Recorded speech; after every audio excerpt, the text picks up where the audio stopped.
بسم الله الرحمن الرحيم. الحمد لله رب العالمين والعاقبة للمتقين ولا عدوان إلا على البغاة الظالمين، والصلاة والسلام على خير خلق الله أجمعين سيدنا مولانا محمد سيد الأولين والآخرين وعلى آله وصحبه أجمعين. أما بعد، السلام عليكم ورحمة الله تعالى وبركاته.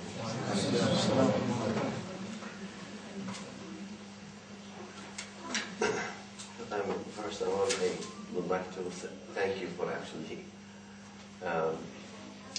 sitting and gathering to listen to me. I am only reminding myself, inshallah, with the topic of As-Sahaba al-Kiram radiallahu ta'ala anhum ajma'in, and maybe we share the benefit, inshallah ta'ala. So bear with me.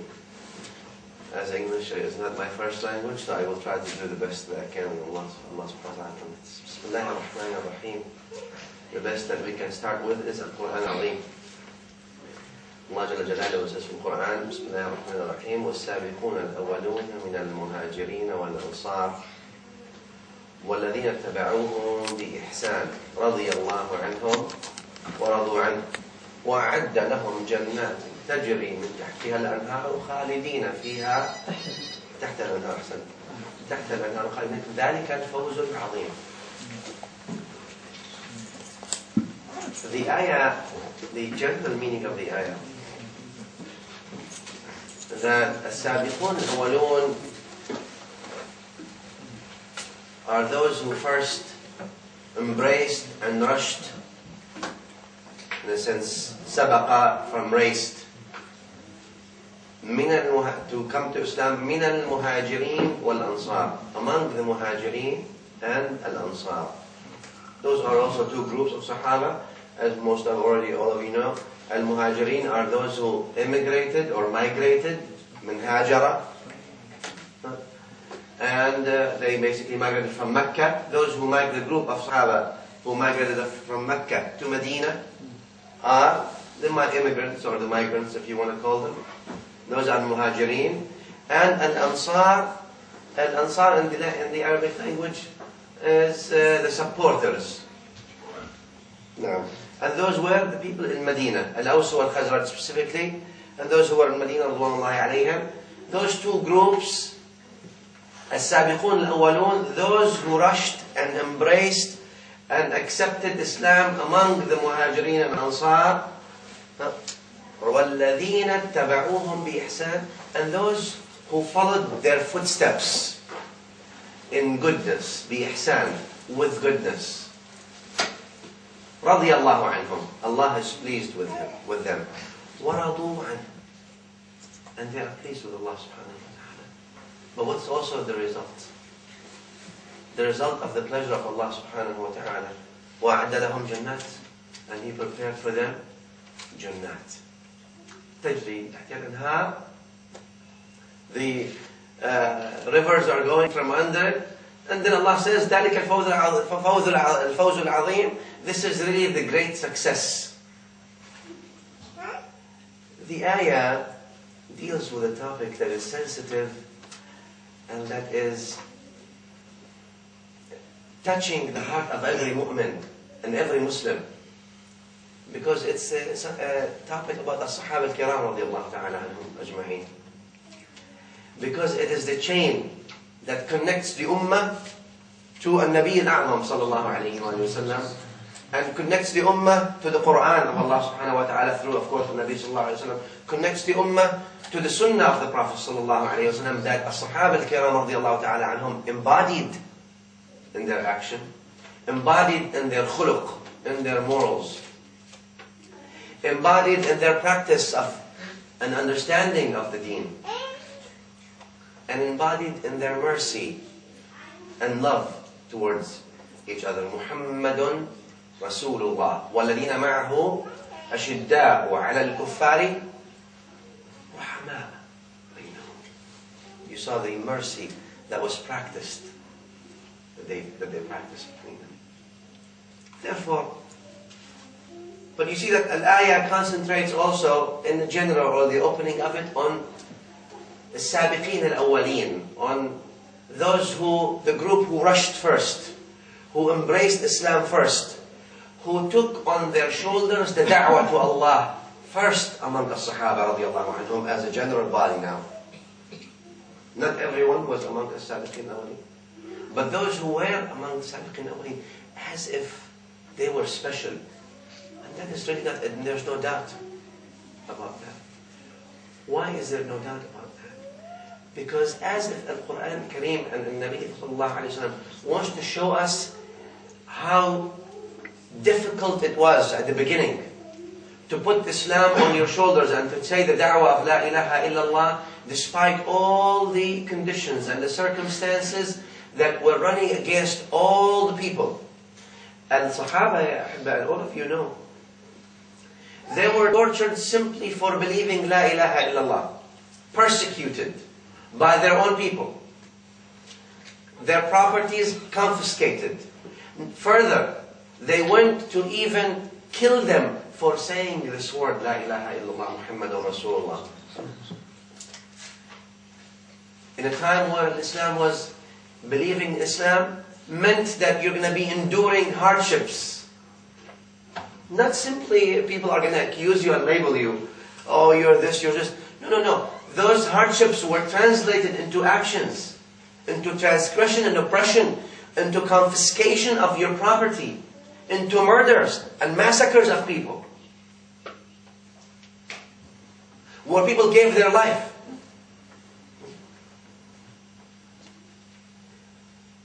That kind of understanding of Islam and that kind of sacrifice for Islam, more than suffering, that sort of necessitated or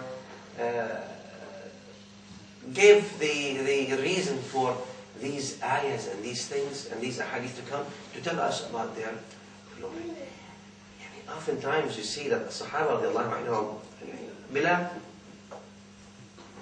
Khabbab ibn al-Arat radiallahu ta'ala, among those the audience, they would not only, some narration says that, some ulama of the seerah they mentioned that they would also light this, they would try to heat the stones before they put him on it with his bare back.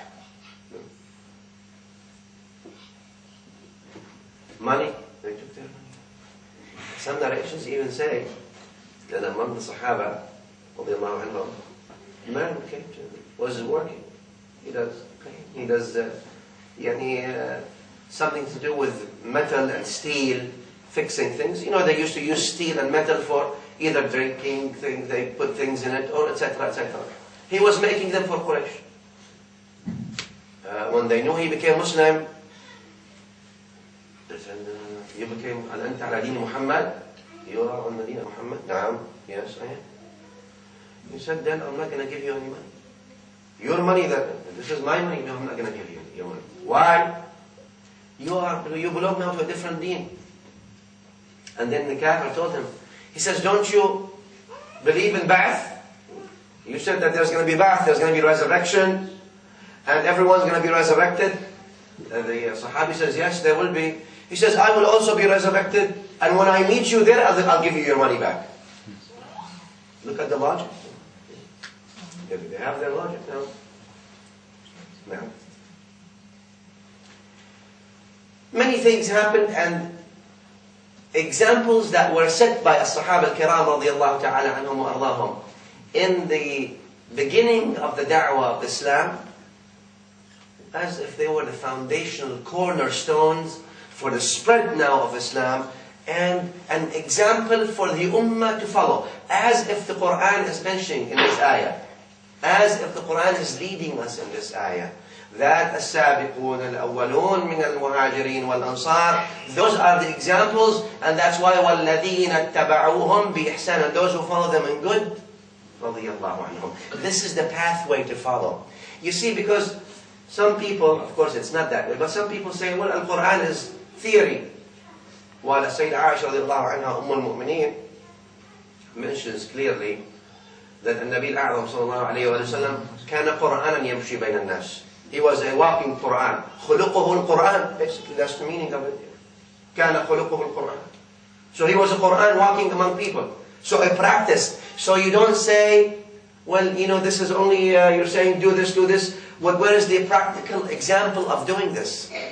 But so people also don't say, wait a minute, he is Nabi. Nabi Ma'soom, كذا عصمة ورسالة ونبوة. So I'm just a regular human being.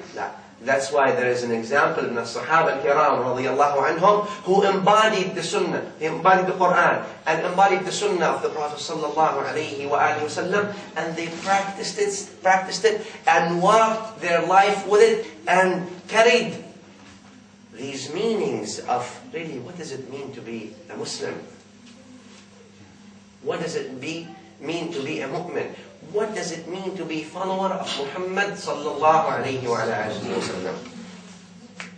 And that's an example that you should follow. That's why وَالَّذِينَ اتَّبَعُوهُمْ بِإِحْسَانٍ الثعالبي وأبو حيان الأندلسي رحمه الله, among the ulama tafsir, they say this is, first of all, we'll talk about who are Sabiqin awwalin. But those who follow them with ihsan, that's about the entire Sahaba. Not only that, but the entire Ummah who follow as-Sahaba radiallahu anhum, as-Sabiqun al-awwalun, those anyone who follows them bi ihsan, then radiallahu anhum wa radu anhum. That's a practical example. You see,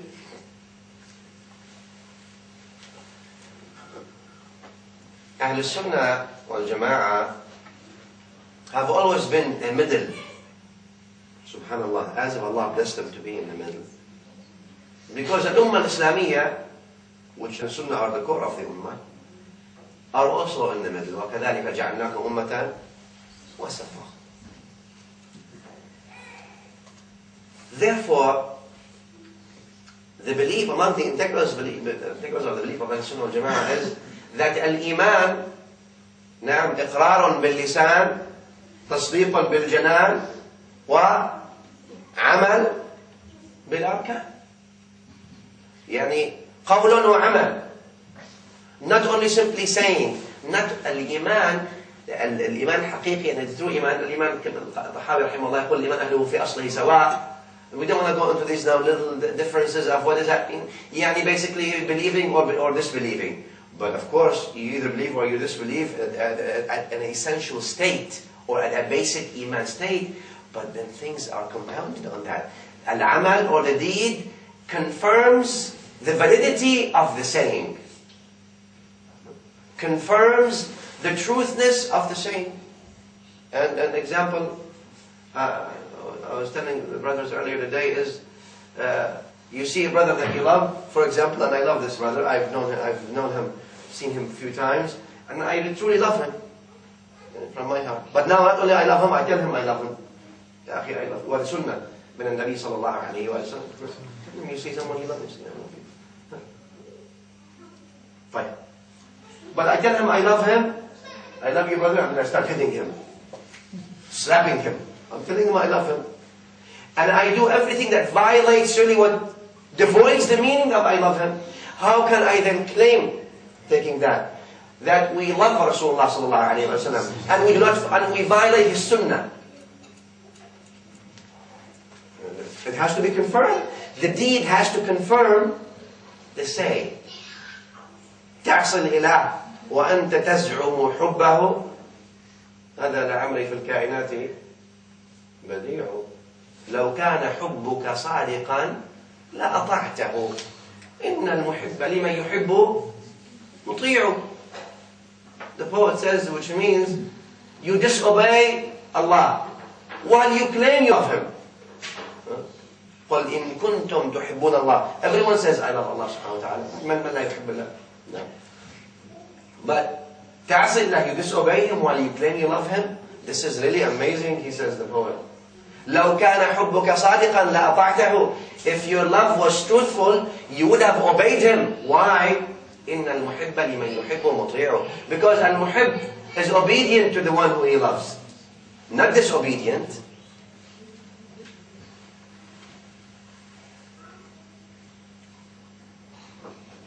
Among the wasatiyya of Ahl Sunnah is that the salvation that we believe we attain, inshaAllah, is by faith and deeds.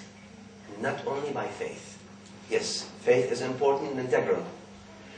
But there has been a sort of notion, and I believe that some kind of irja, if I was to say. Irja has sort of in the old days where they said, لا يضر مع الإيمان ذنب, as long as you believe.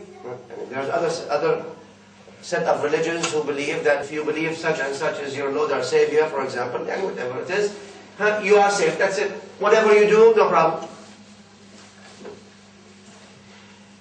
That sort of, in a sense, it's irja and has been seeping back to the ummah, in a sense, or some people in the ummah, where salvation also became to them as long as I believe, يعني ظلم, oppression, with transgression, and lying, and deceiving, and cheating, and violating the sunnah, still makes me Ahl Sunnah.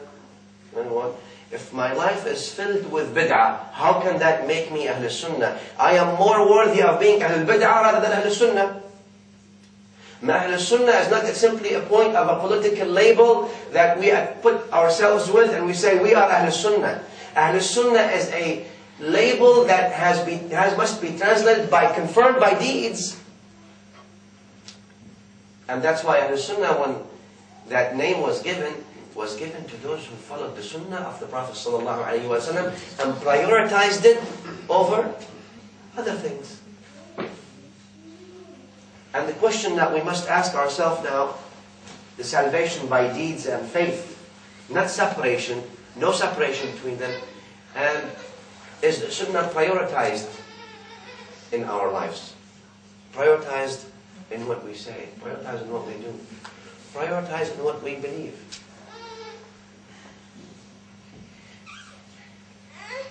Who are, let's go back to the ayah, who are al-Muhajirin wal-Ansar? السابقين الأولين.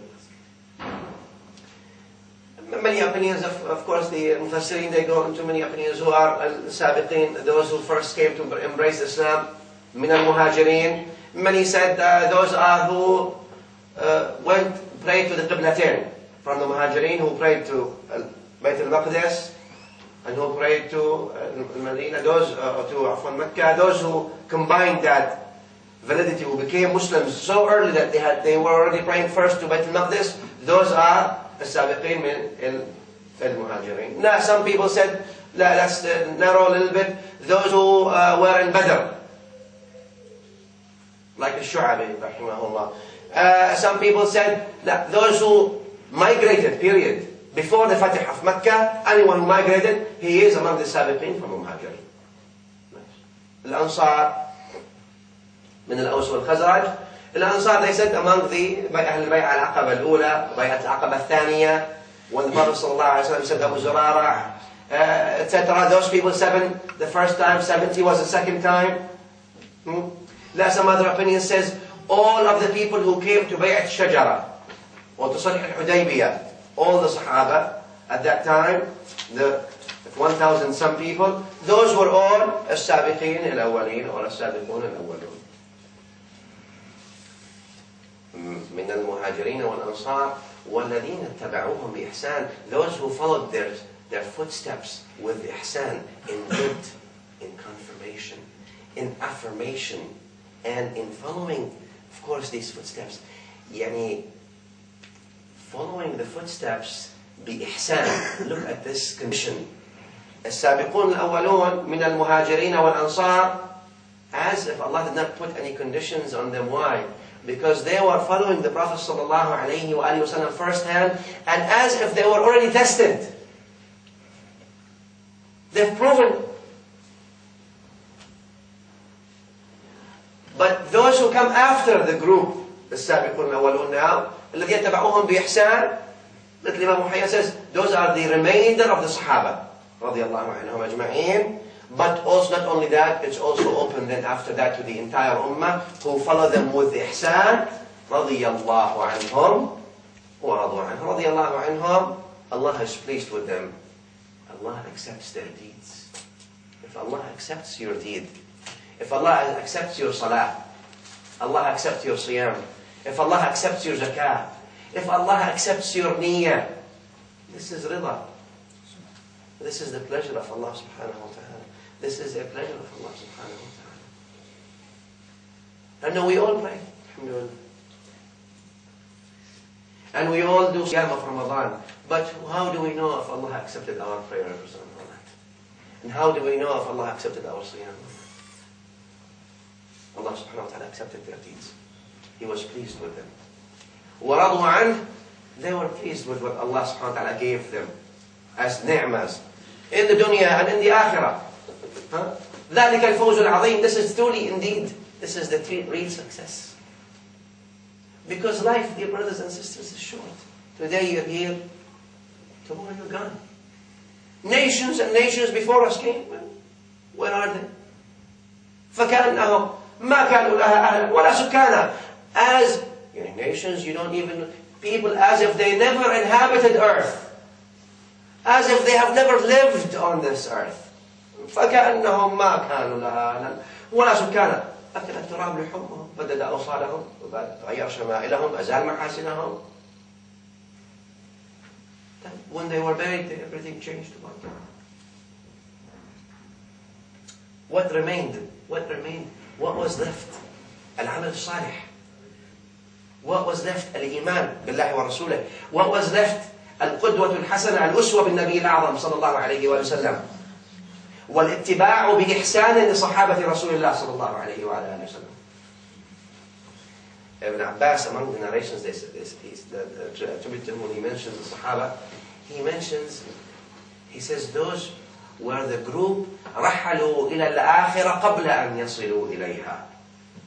They, look at this sort of moving scene. Ibn Abbas says, الصحابة, they moved to the Akhirah before actually reaching it, as if they were living in the Akhirah. وَخَرَجُوا مِنَ الدُّنْيَا وَهُمْ بَعْدُ فِيهَا. And they exited the dunya, yet they still live in the dunya. Ajib. And you see sort of an extension there. The presence, عالم الغيب والشهيد. You see that extension in this. Everything sort of connected. Al-Akhirah is tomorrow, yes, I don't see it, but I live it. I feel it. الإمام مسلم narrates in the Sahih rahimahullah عن أبي سعيد الخدري رضي الله عنه. Look at the importance of one Sahabi. There will be ba'th, delegations, army, whatever you want to call it. فيقال أفيكم, they will say that they were sent to liberate a place, to open a place. They will say, أفيكم one, is there among you one person? من أصحاب النبي صلى الله عليه وسلم. All we want is one person من أصحاب النبي. They will find somebody, they will ask. Look, there will be a time. This is the Nabi صلى الله عليه وسلم. One person, فيفتح لهم به. Allah will give them victory because of one person who was in the companionship of the Prophet صلى الله عليه وسلم. Of course, now we go, I did not want to go to specifics in the meanings because of Sahaba in general. We said this is the Sabiqun Awalun who defined them. As Sahaba in general, among Salih, there is some variant opinions. Who is Sahabi, who is considered a Sahabi? Some people said everyone, everyone who saw him. Some people said those who spent with him time, those who met some. There's also narrations by Sa'id Musayyab, those who lived with him 1 or 2 years, وغزا معه غزوة وغزوتين, went with him in 1 or 2 battles. لكن the متأخرين or most of the general recent ones among Ahl Sunnah went to what Imam Hafiz al-Hajar mentioned, من لقيه ومات على الإسلام. Whoever saw the Prophet sallallahu alaihi wasallam, or the Prophet was in the presence of the Prophet sallallahu alaihi wasallam, and died as Muslim, the Sahabi. Let's see. Imam al-Hajar defines that. And that means, even if it was an infant, or someone who did not see the Prophet ﷺ, like a blind man, but the Prophet saw him. He was in the presence of the Prophet ﷺ. A Sahabi. Sharaf al-Suhbah. Was-Suhbah to Sharaf. And the Suhbah is an honor. As if Allah subhanahu wa ta'ala gave His Prophet ﷺ, anything that attached to the Prophet ﷺ became so honorable. That's why the book of the Prophet ﷺ is the most honorable of books. And the ummah of the Prophet ﷺ is the most honorable of ummahs. And the place where the Prophet ﷺ was sent is the most honorable of places. And the place where the Prophet ﷺ was buried is the most honorable of places. So Medina became most honorable. Things that the Prophet ﷺ did were the most, and a family that was of the Prophet ﷺ was the most honorable of families, and the Sahaba, the companions of the Prophet ﷺ, are the most honorable of companions. Ta'alluq, association. No. Then the hadith goes further, Sahih Imam Muslim. No, there will be another ba'ath آخر, ba'ath thani, another delegation. It seems like this came way after. They will say, is there among you a person who saw, was not with the companion of the Prophet ﷺ, it appears there's no. Any one of you who saw the companion, or who saw a man who saw the Prophet ﷺ. I said, yeah, okay, well, they will find. فيكم من رأى محمدا صلى الله عليه وآله. They will find and they will put him. فيفتح له بهم. لهم به. Allah subhanahu wa ta'ala will open for them because of him. بعث آخر, بعث ثالث. There will be a third, also some other third generation, where they will say, أفيكم, is there among you someone who saw someone who saw Rasulullah sallallahu alayhi wa sallam? They will look at this. They will find someone, فَيُفْتَحُ لَهُمْ بِهِ. Allah will give them victory because of that. And the hadith goes on to a fourth even level. Someone who saw someone who saw someone who saw someone who saw Rasulullah sallallahu alayhi wa sallam. فَيُفْتَحُ لَهُمْ بِهِ.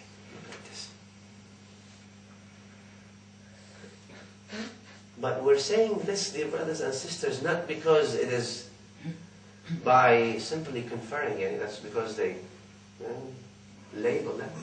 Because they acted. It was not simply by words. Salvation was not simply by faith. It was by faith and by deeds. It was by faith and by deeds. Not that I say, well, I follow the Sunnah and my heart is filled with hatred towards those who say, La ilaha illallah Muhammadan Rasulullah. No, that's what. And, etc., etc., etc. Many things that we can go. The Sunnah of the Prophet ﷺ that was embodied by us. I'll move, inshallah, to some of the things that the Sahaba radiallahu anhu, when you see their attachment and their love to the Prophet ﷺ, and we take lessons, because sometimes we really have to look at where is a Nabi sallallahu alayhi wa sallam in our life today. Zayd ibn Dithinna, Sahaba radiallahu anhu, who they captured him after Badr, and they wanted to take revenge. So they put him and they crucified him, literally. They put him on the wood. They nailed nails in his hand. Did you see?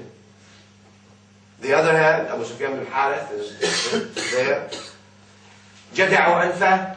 They cut his nose. Start cutting his ear. Why is torture?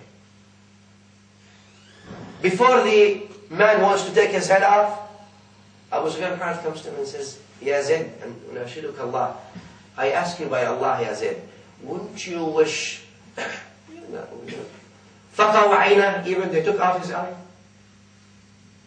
Wouldn't you wish that Muhammad was instead of you now, and you are sitting comfortable with your family?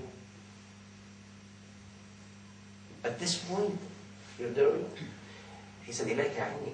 إِلَيْكَ عَنِّي يَا أَبَا سُفْيَانَ. Stay away from me, O Abu Sufyan. Wallah, by Allah, I would not rather that Muhammad sallallahu alaihi wasallam has a thorn in his body and I am alive.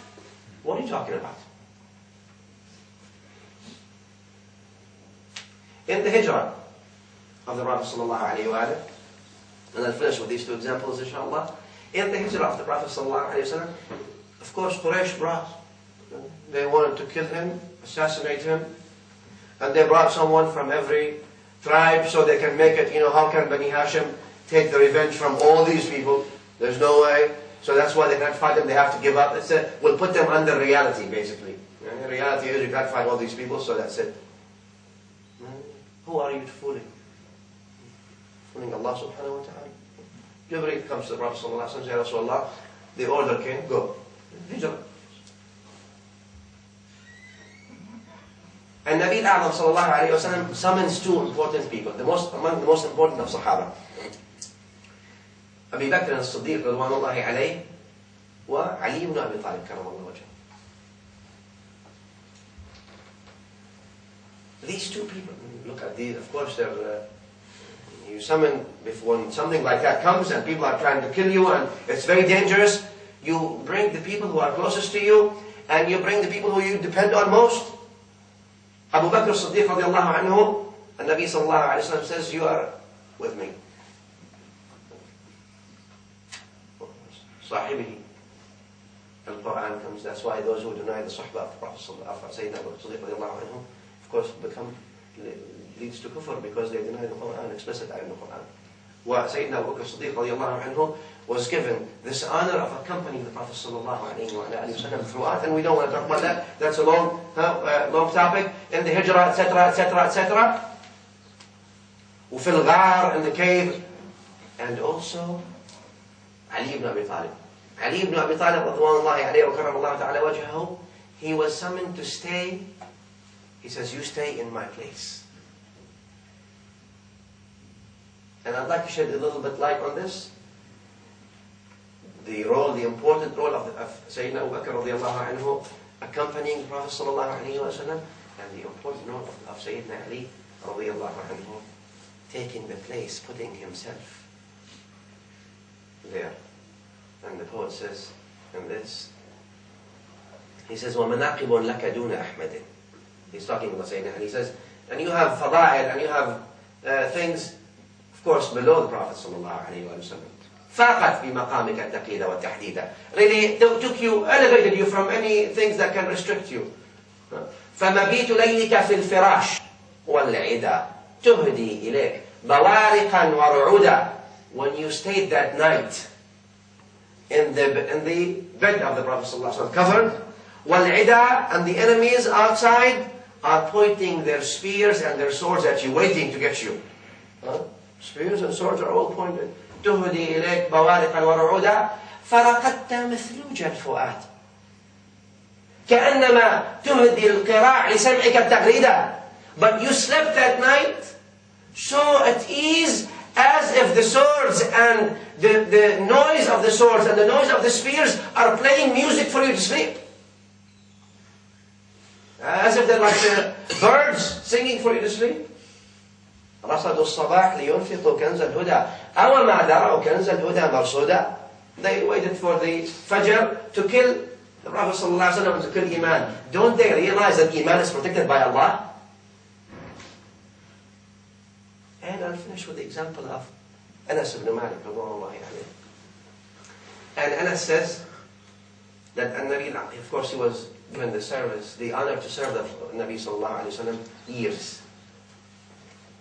And among the narrations, or the narrators, if I'll take one more minute, the ulama of the seerah, they mention when the Prophet ﷺ came to Medina, people started looking for valuable things to give him. What do I give the Nabi ﷺ?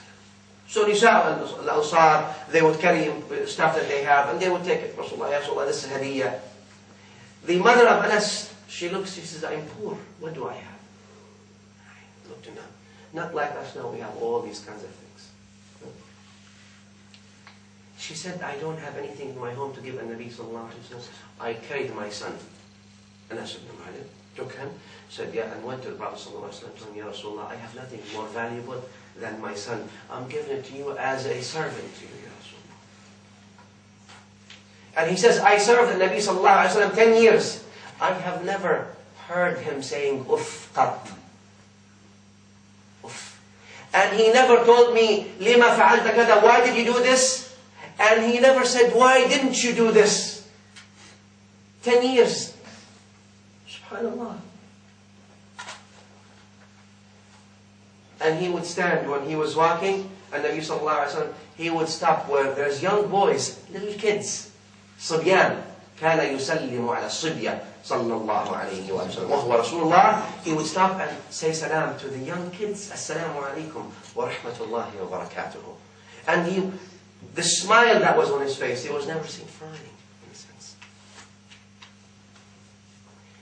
What we can take, dear brothers and sisters, from السلف الصالح وعلى رأسهم صحابة رسول الله صلى الله عليه وسلم وعلى رأسهم السلف والأولون رضوان الله عليهم أجمعين, is that Islam was not simply words and belief, but was also practice to affirm, to confirm the words and the belief that we hold.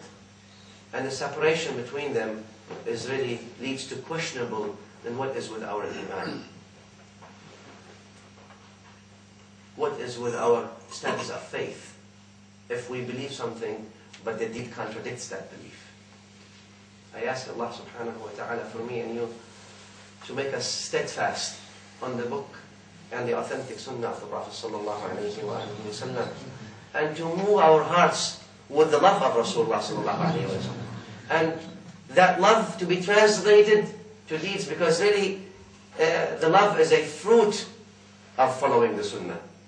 If you follow the sunnah, the fruit, the result of that is love of Rasulullah sallallahu alayhi wa sallam. And also the other way around. I think it's both ways.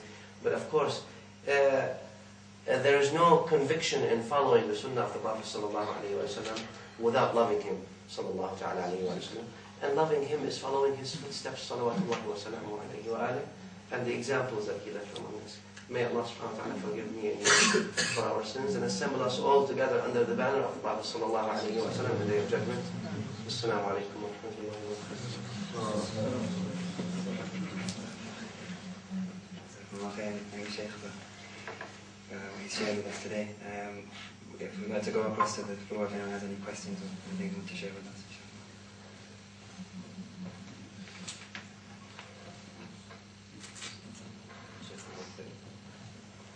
If you could just ask, maybe you could give us some practical steps that we can take, to practically implement what you've been saying. It's theoretical, but the life of As-Salaf Salih radiallahu anhum is filled with examples. And the example that all of you know of Ma'rakat Uhud, the Sahabi came to the Prophet sallallahu alayhi wa sallam and his hand was filled with dates. He's eating dates hungry, apparently. He says, Ya Rasulullah, and if I die, now, where am I going? He says, Jannah. He's looking at the dates, and he's hearing the sunnah. Look at this. Look at the implementation of the sunnah. Not tomorrow. Yeah, okay. After I eat. After this. Then, dear brothers and sisters, the shaitan doesn't come. Look, Allah subhanahu wa ta'ala said in the Quran, خطوات مر الشيطان. لا تتبعوا خطوات الشيطان. The footsteps. The shaitan is not going to come and to someone and flashes ID, Assalamu alaikum wa rahmatullah, my ID shaitan, and I'm going to misguide you now, so be ready. Little by little.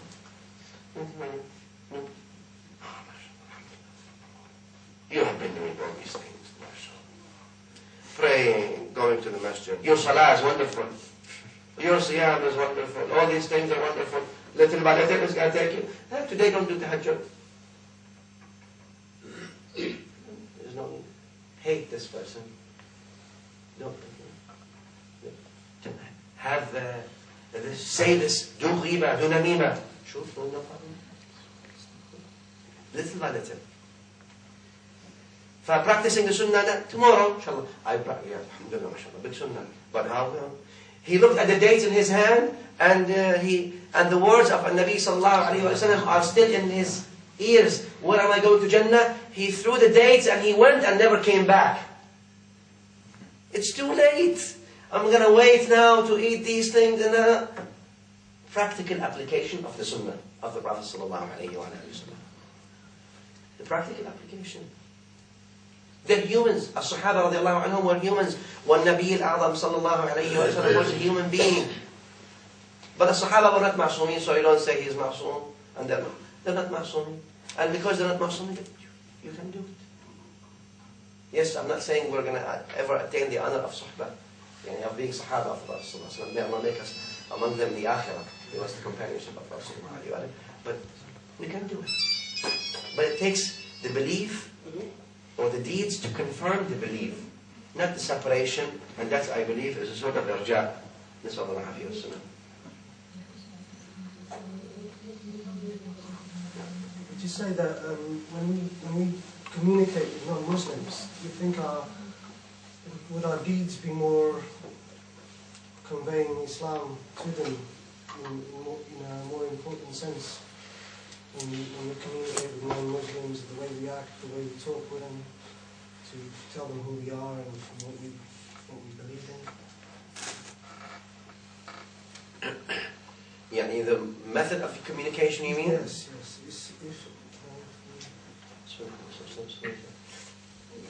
شوف الله سبحانه وتعالى says ادعو إلى سبيل ربك بالحكمة والموعظة الحسنة. So when you make da'wah to Allah subhanahu wa ta'ala, you use the hikmah and you use the good preaching. But the Nabi al-A'zam sallallahu alayhi wa sallam himself was the example of that. Was the example of that. And oftentimes we bring examples of what, for example, in the time of the Mu'tasim, Al-Abbas, Khalifa Al-Abbas, when he sent a letter to the king of Romans at that time, or Rome, or I guess Rome by that time, let's say the Europeans. He says, من المعتصم إلى نقفور كلب الروم. To Naqfur, the dog of Europeans, or the dog of Romans. I will send you an army, the beginning of this army with me, and the end, with you, and the end of this army with me, etc. And they did actually what Abu Tammam says, السيف أصدق وأنباء من الكتب, etc. Fine. We seem to focus on this example. Versus, I'll take you to the example of the Prophet ﷺ when he sent his da'wah, and he was much, and at that point, not only, but Islam was much less, was not spread as much as when the Abbasi time. And he sent a letter to Herakl, the king of Romans at that time. He said, من محمد رسول الله, not إلى هرقل كلب الروم, but إلى هرقل عظيم الروم. But to Herakl, the great ones among the Romans. Again, some people may argue that this is a different circumstance. Not really, it's the same. There has to be an approach. And the sunnah is the sunnah of the Prophet sallallahu alaihi wasallam. And the approach of An-Nabi sallallahu alaihi wasallam. And the love of An-Nabi sallallahu alaihi wasallam. And the rahmah of An-Nabi sallallahu alaihi wasallam. Because An-Nabi sallallahu alaihi wasallam was rahmah not only to the Muslimin. وَمَا أَرْسَلْنَاكَ إِلَّا رَحْمَةً لِلْمُسْلِمِينَ لا. وَمَا أَرْسَلْنَاكَ إِلَّا رَحْمَةً لِلْعَالَمِينَ. He's a mercy, gift of mercy to everyone. You are an extension of that mercy. Yani imagine if the Prophet ﷺ had those who did not believe with him, oh Allah, destroy them all. Oh Allah. Teach them. Let your lisan hal lead them, not your lisan al-maqal. لأنه they say lisan al-hal أفصح من lisan al-maqal. Yani what you embody, your acts, like here, I'm sure they say that here, but in the US they say actions speak louder than words. When people come to the Muslims, and look, and I'm not saying again that's general, I'm not generalizing here, but when they come and see hatred, and they see intolerance and narrow-mindedness and takfir and this and fighting, what kind of mercy can you give them? What kind of hope, growth, and opportunity can you give them, which Islam came with? You can't even practice it among yourself.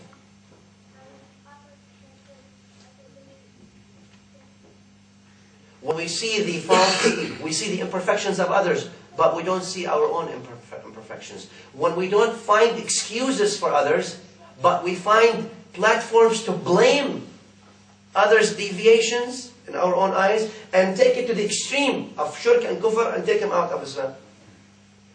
Versus finding a platform of excuse.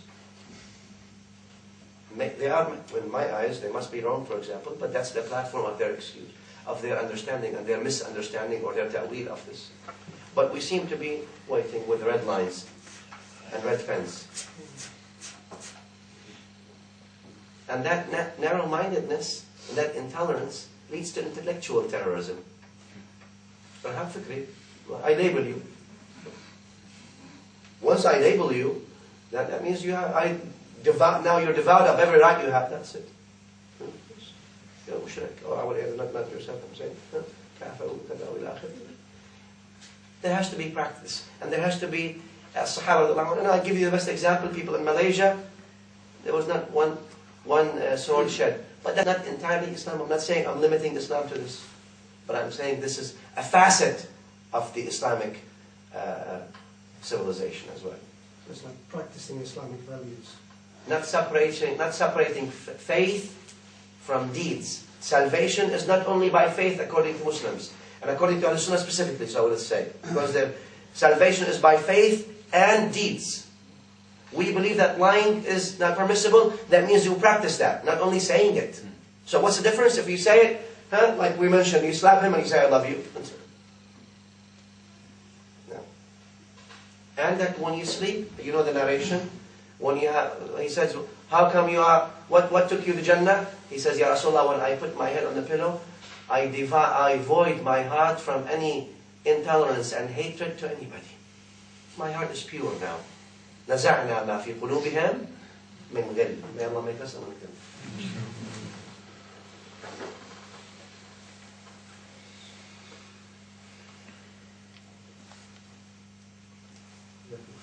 I have a question, please. No, yes, If tolerating bid'ah is a part of following the ihsan? No.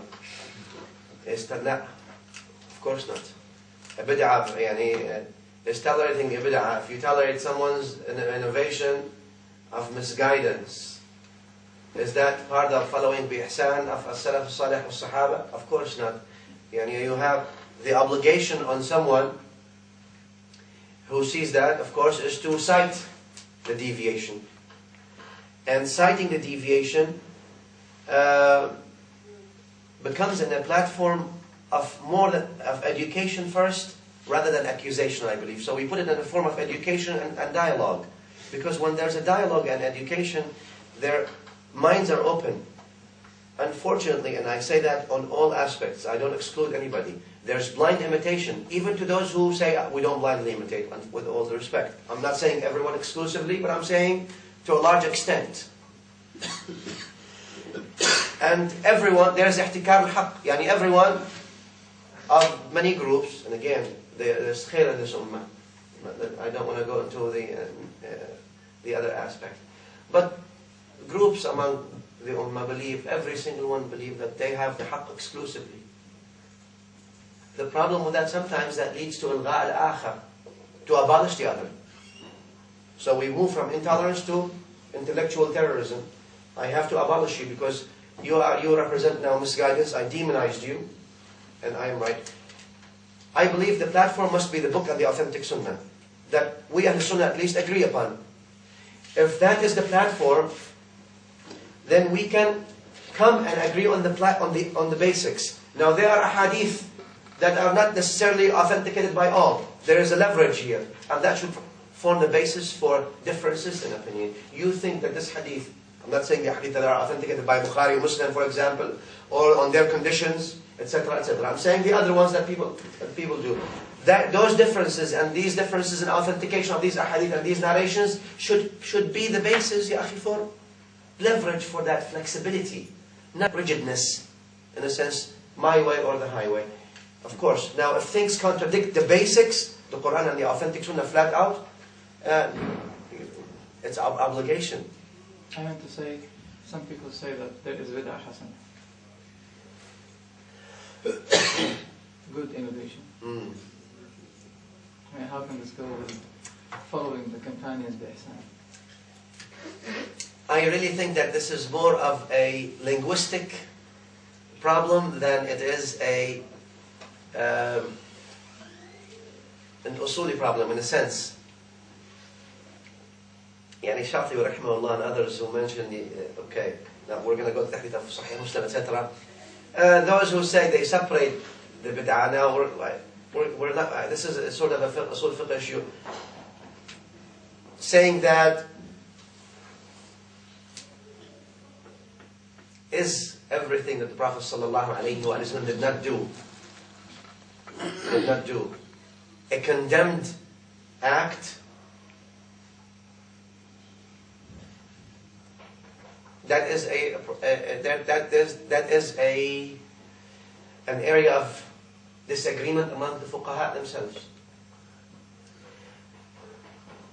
And using the word a good bid'ah in a sense linguistically was used by Sayyidina Umar radiallahu anhu when he said ni'mat al-bid'ah, for example, in Sahih al-Bukhari, in the sense that's little usage of linguistic usage. I'm not saying this is a Sharia usage, but the linguistic usage was used. About the Bukhari Sahih, Tarawih, ni'mat al-bid'ah, this is a good bid'ah. Of course, it is not meant that this bid'ah is negating, and that negates it goes to the usul, negating the sunnah or the deen of the Prophet sallallahu alaihi wasallam. So there is a disagreement now whether everything that the Prophet sallallahu alaihi wasallam did not do in matters of worship, is this considered a condemned behavior, or is this considered a permissible behavior if it does not contradict the basics of the book and the authentic sunnah? And there are sayings of the Salaf on that, and there's different understandings. Of course, there are broad lines. And even the saying that al-ibadah tawqifiyya, the Salaf have disagreed, and there are some slight disagreements on things, and they are more linguistic. I think if we go with the broad hadith that are authentic, and make those the parameters, instead of deeming one issue per se, I think that would become better. I also maintain that if one has a conviction that this is a bid'ah, that conviction must be stated, and that conviction must be supported by evidence, and that conviction must be taught. لأن الأولى السلف رضي الله عنهم كان يرد بعضهم على بعض. يعني الشافعي هممت أرد على أستاذنا مالك. الشافعي said, I wanted to write refutation on Malik. No problem. هذا الأولى that you try to prove the haqq and substantiate the haqq that you believe. But at the same time, if it's not a definitive issue, قطعية, I believe that as long as there is an evidence for the other that may be substantiated, maybe that allows us a room for negotiation. And while maintaining that I am right in this issue, and I believe that you are wrong. But not following you on the wrong, no. Not participate. I believe that this is wrong, I'm not going to participate in it. But at the same time, I'm going to give you fairness is just to put yourself in their shoes. That's their proof. We believe their proof is weak. And we believe the more authentic is the stand. I think it becomes more fair than what happened with all these groups, they demonize each other. And they call each other names. While I would say we ought to refrain from that. I mean to say, for example, sticking on the Prophet ﷺ said, is the practical proof of loving the Prophet ﷺ. You may find some words of even some of the companions may contradict what the Prophet ﷺ said. So in this case, should we be leaving what the Prophet said to what Umar said? Is this the fruit and the consequence? A beautiful example. Because the Prophet said every innovation is misguidance. Mm-hmm. So did we really give up what the Prophet said, what Umar said? And by the way, there's a narration narrated by Al-Qurtubi and Hafiz ibn Rajab authentically that Umar said, if this is a bid'ah, then it is such and such. And it's authentic. Mm-hmm. And we should remember that gathering people on Qiyam Taraweeh is not a matter of innovation in any way. Because the Prophet ﷺ did it. He said, Allah subhanahu wa ta'ala had made fasting Ramadan obligatory on you, and I have made the sunnah at the night of Ramadan to be qiyam for you. So he said, I made it. So it's not bid'ah anyway. True, but not in the form that Sayyidina Umar did it. Because the Nabi sallallahu alayhi wa sallam also did not do it sometimes while Sayyidina Umar did it. But the Prophet did it. Yeah, but he did not have the Muslims do it with him in congregation or in that group like Sayyidina Umar did it. So it's a slightly different form. Anyway, the Prophet made it. So it became sunnah. He made it himself, sure. But he did not lead the Muslims in it. While Sayyidina Umar did. So there is a variation in that. No, he did. But he was afraid that they will understand that it becomes obligatory. That's why he stopped it for a while. This is it. Well, Sayyidina Umar did not, because he felt people are, they know. So that's why, in a sense, in reality, he did not consider it a bid'ah. It's not a bid'ah, of course. In reality, this is a sunnah. So we say in general. But linguistically, تفريق شرعي عفوا. Yes. Okay, now let me say this. We do not profess blind imitation to anybody, whether a Sahabi or not. Yani we do not worship Allah based on what Abdullah bin Mas'ud or Abdullah bin Umar or Abdullah ibn Amr says. No. We worship Allah based on the Quran and the authentic Sunnah of the Prophet sallallahu ta'ala alayhi wa ala alihi wa sallam. This is a definitive standard on what the basis of our worship. Not on he said and he said. Now, we take the opinions of the ulama استئناسا لا تأسيسا. استئناسا, to beautify the picture, but not to substantiate the picture. I will take exceptions. Now, لا سيدنا عمر رضي الله عنه, there are hadith Ibn Majah narrated them, and hadith Hasan, عليكم بسنتي وسنة الخلفاء الراشدين من بعدي, follow my sunnah and the sunnah of the khulafa after me. I think that's their sunnah because they are compatible with the sunnah. So we follow their guidance as it is compatible with the guidance of the Prophet sallallahu alayhi wa sallam. And Allah knows best. Ameen wa iyyakum. Now, is it true that some of the Sahaba were musicians? And also, what would you say about the Amal of Medina as an early evidence? Are there any hardcore staunch Malikis here? I'm sorry. There might have been before Islam. I'm not aware of them practicing that after Islam. On the first question, remember there's sort of almost, you can almost call that, I'm not saying a consensus, but I'm saying almost a consensus about that. And the ones that the scholars that disagreed was Imam al-Ghazali rahimahullah wa Ibn Hazm. Ibn Hazm Imam Mujtahid. But again, ijtihad means you try to follow the best, you try to follow the text as best as you could. Anyway. On the second question, Amal al-Madina, well, Imam Malik rahimahullah wa radiya anhu took that as a substantiation really, because he said these people were close to Medina, close to the life of Prophet sallallahu alayhi wa sallam. And the others, and I don't lean towards that because number one, the Sahaba radiallahu anhum spread all over. Number two, the Amal of al-Madina may be used as isti'nas also, as sort of beautification of the whole thing, but not as a substantiation of things. Because again, we go back to the point brother was making as well, that the substantiation must be the book of Allah and the authentic sunnah of the Prophet sallallahu alayhi wa sallam, regardless. And Ahl Madina, Ahl Mecca, and Ahl Edinburgh are subjugated to these two things. Now, can we say that after the Prophet sallallahu alayhi wa sallam, there were no bid'ah in Ahl Madina? We cannot say that. Because they're not infallible, Sayyidi.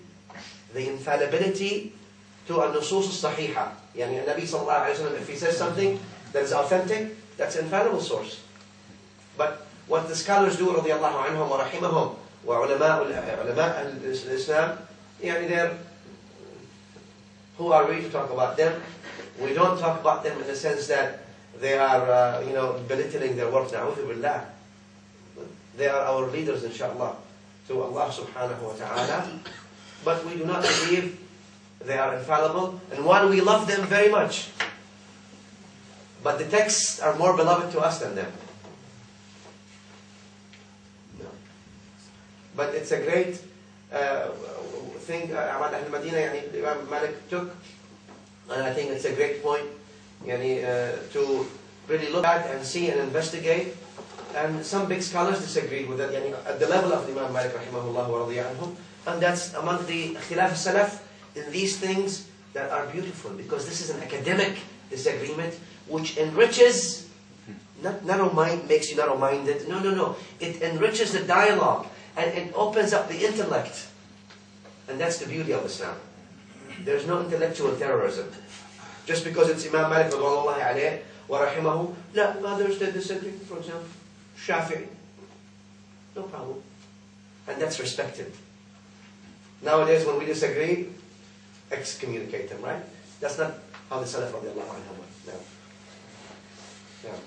عليكم السلام. Allah said, فَابْتَغُوا إِلَيَّ الْوَسِيلَةَ. I see that some people see differently what is the meaning of فَابْتَغُوا إِلَيَّ الْوَسِيلَة. Can you please explain me what is your point, what is your view on what is the wasila? Everything becomes a wasila. العمل الصالح وسيلة. حبك للنبي صلى الله عليه وسلم إذا كان صادقا وسيلة. Your prayer is wasila. Your zakah is wasila. Your sadaqah is wasila to Allah subhanahu wa ta'ala. Okay, what about people who go ask awliya for them what that, and they ask them help, and they say that's al-wasila because they're close to Allah, and Allah give them karamat. Can you please explain? You're asking about tawassul, and this is a long topic, but I will answer you without being diplomatic about it, brother. Okay. There are different kinds of tawassul, and the Salaf themselves disagreed on tawassul. Can you make tawassul with a human being or with a creation? Yes, you can. The difference now became, can you make tawassul with a dead human being? Because Sayyidina Umar made tawassul with Abbas. And there are other, say, Uthman bin Hunayf, the hadith is Hasan. So, with all due respect, I believe that going into detailed things and where there have been differences in understanding and there's a platform for disagreement, I am not legitimizing nor justifying people who totally exit the Sharia. But I think there is an action and there is a reaction, and both of them went to extreme. And both are eager to declare each other kuffar and mushrikeen. And I believe, brother, fine, you don't want to take the hadith of Uthman bin Hunayf, which is Hasan, according to many scholars. You don't want to take this, you want to have the understanding. I think the hadith itself, or the narrations themselves, should be the basis for your tolerance of the other, at least not to declare him mushrik or kafir, and vice versa. So can you just say what is your view? It doesn't matter what I view, brother. What matters is what the texts. What I say, it doesn't matter. What my recommendation to you and myself as well is, let's focus on ourselves, not focus on what others do, right or wrong. Focus how to better ourselves, ya akhi. And in the areas of sort of, to some people, grey zones, then open your heart. Believe what you think is authentic and practice that. And if I want to list to you the ulama of this ummah that have explicit tawassul with the Prophet ﷺ, among them Al-Ninowy, Ibn Hajar, etc., Suyut, those who declare them kuffar, mushrikeen, then most of this ummah will be declared as such. Let's not try to do neurosurgery to people. Let's try to worry about our own iman and our own Islam, and disagree where we think this is warrants disagreement. But where we think there is leverage for disagreement based on some evidence, let's give people the benefit of the doubt. And let's try to focus on internally. Because if I'm going to focus on what others do wrong, and that's a long thing, I think. Allah knows best. Yeah, I'm going to see. We just... Yeah, bismillah, tafadhal. Thank you very much. Since there is an atmosphere of tolerism, No. so I would like to make a comment, and Bismillah. I'll thank you for that. Astaghfirullah, ya Sayyidi. The narration of Uthman bin Hunayf is authentic, No. but there is a story that is linked to it, which is not authentic. And since we're talking about the companions, this story linked to this authentic narration, it gives a sort of criticism against Uthman bin Affan. Okay? Now, this, I thank you for saying Sahih. No, that's a fact, yes. Yeah, thank you. No, I thank you very much for this. But this story added to the hadith, which is authentic. Uthman bin Hunayf, you said Hasan. I said it's authentic. أحسنت بارك الله فيك. Yeah. هذا من الإنصاف والعدل. Thank you very much. But this story, linked to it, it came through Ibn Wahab, and Ibn Hajar said Ibn Wahab is weak. So the narration that comes to Sa'id ibn Sharif through his son Ahmad, which is the narration of Uthman bin Hunayf, is authentic. But the one that came with the addition of the story through Ibn Wahab, it has a problem because it accuses Uthman radiallahu anhu of blocking his way from those needy people who have a need. So I just wanted to clarify this, if you allow me. Thank you very much. And the matter of tawassul, you mentioned a word in which I disagree with all my respect to you. You said that the Salaf differed among themselves about the matter of tawassul. I'm not going to say it's not true before I take the evidence from you to show me, because this is what should be done among us. Okay, but I claim that no, there is no disagreement that occurred among the Salaf concerning the matter of tawassul. Thank you. The example you brought first, the one about Ibn Wahab, yes, it's true that he was talked about, but there was not a consensus that everyone said. Some people sort of made it a little bit better than weak, and there was sort of on the first chain of narration, and some people accepted that. Now, granted, having that criticism of Sayyidina Uthman, let's not make that the reason for weakening this or not weakening this, because of the rijal. Exactly. And the second thing is, as tawassul, explicitly, here's the point. And I really wish not to go into this topic because of a difference, but I'll say this. And in all honesty and all open-mindedness. The point was made, or the point is often made, that these people seek tawassul of the creation. And that is because of that's shirk. While in Al-Bukhari, and that's the evidence of the Salaf, that Sayyidina Umar radiallahu anhu, Allahumma inna tawassal ilayka bil-Abbas. So he made tawassul with the creation. Therefore, tawassul with the creation is not shirk. With the dua of the creation. Wait. Now, addition is, the understanding is, to him, is that this is a dua of the creation. But al-hadith in Sahih, Allahumma inna tawassalu ilayka bil-Abbas. Oh Allah, I seek tawassul to you by Al-Abbas. As simple as that. My understanding and different understandings, great. That facilitates that seeking tawassul by the creation is not shirk. So that's the first point. So tawassul through the creation is not shirk. Now, the limitation that was put, well wait, if the creation is dead, then it becomes shirk.